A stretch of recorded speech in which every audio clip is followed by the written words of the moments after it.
ઓમ નમો નારાયણ. હું અરુણાબેન પી ગોસ્વામી સુરતથી તમારું સ્વાગત કરું છું અરુસ કિચનમાં. તો આજે આપણે બનાવશું ગુલકંદવાળું મિલ્કશેક.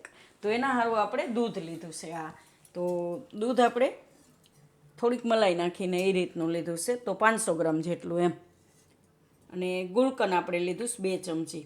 અને એટલું આપણે સિરપ, આપણે જે ગુલાબનું સિરપ આવે એ, અને રૂ અફજાઈ તમે લઈ શકો. અને થોડીક આપણે ખાંડ જોઈએ, તો ખાંડ ટેસ્ટ પ્રમાણે એ પ્રમાણે લેવાની, કેમ કે ગુલકંદને આ બે મીઠું હોય છે, એટલે ખાંડ થોડીક ઓછી નાખવાની એમ.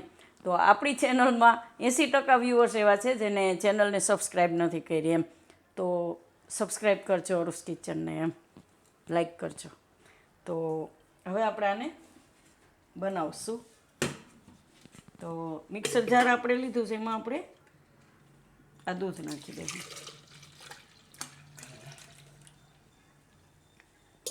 અને થોડીક ખાંડ નાખીશું, ટેસ્ટ પ્રમાણે તમે નાખી શકો ખાંડ એમ. આમાંથી આપણે અડધી નાખીશું, 1 ચમચી જેટલી.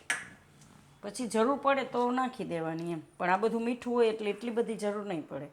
તો આ આપણે ગુલકંદ નાખીશું. તો ગુલકંદ એકદમ ઠંડુ હોય છે એમ, તો ઉનાળામાં એનો ઉપયોગ કરવો બહુ સારો. તમે લચ્છીમાં કરી શકો, મિલ્કશેકમાં કરી શકો, કોઈ પણ એમ એ રીતે એમ. તો હેલ્થ માટે સારું ગુલકંદ, ઠંડુ હોય એકદમ. તો હવે આપણે આમાં નાખીશું આ સિરપ.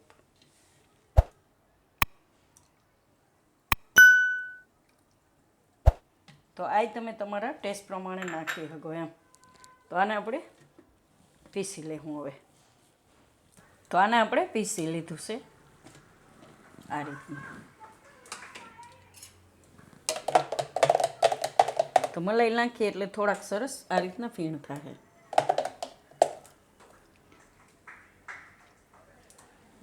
તો હવે આપણે આને ગ્લાસમાં કાઢી લેવું. તો ગ્લાસમાં આપણે થોડુંક આ રીતે સિરપ લગાવશું.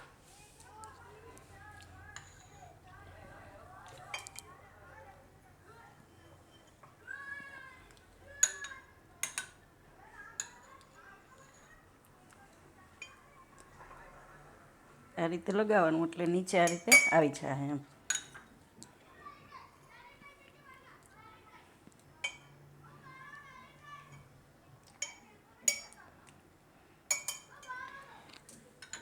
તો હવે આપણે આમાં કાઢી લેવું.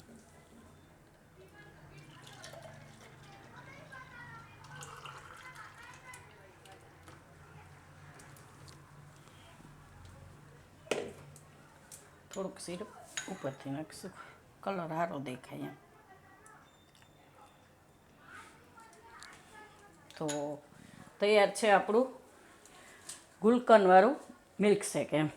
તો જો તમને મારો આ વિડીયો પસંદ આવ્યો હોય તેને લાઈક કરજો, શેર કરજો, અને મારી ચેનલને સબસ્ક્રાઈબ કરજો, અને બેલ આઇકન દબાવવાનું ના ભૂલતા. કમેન્ટ કરીને કહેજો કે તમને કેવું લાગ્યું આ ગુલકંદવાળું મિલ્કશેક.